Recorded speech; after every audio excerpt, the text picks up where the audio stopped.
Al alba, la luz solar entrecierra mis ojos y la calidez de la taza de café me permite soñar con un día un poco menos opaco. Salgo a la calle y solo veo estrellas.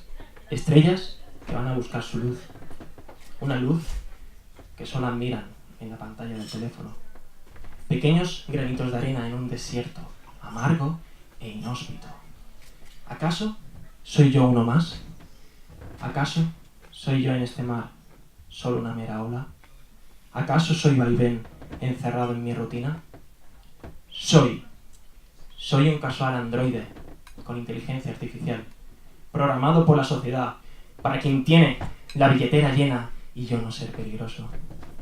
Somos cápsulas de eternidad, queriendo más, sintiendo menos, con efímera alegría de lo que ya tenemos. Pero no somos los únicos con este gran pecado capital.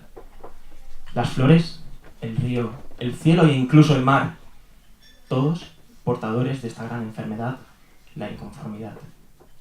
El mar arde por la soledad y desea ser humano para tener amigos. Se autoproclama infinito, pero todo lo que busca un ser es algo finito y real. Y en toda su vasta existencia solo se encontró a sí mismo. El árbol deseaba ser mar, para poder estar en constante movimiento y flujo, cansado de que sus raíces crearan su propia celda. Pero, a pesar de su gran corteza y longevidad, no valoró que el estar vivo era su mayor lujo. El aire quería ser árbol, porque querían que notaran su presencia. En un mundo regido por la superficialidad, él no podía ser visto. Pero no vio que su virtud era ser libre y podía elegir su propia ausencia. El humano quería ser aire. Su sueño era poder volar.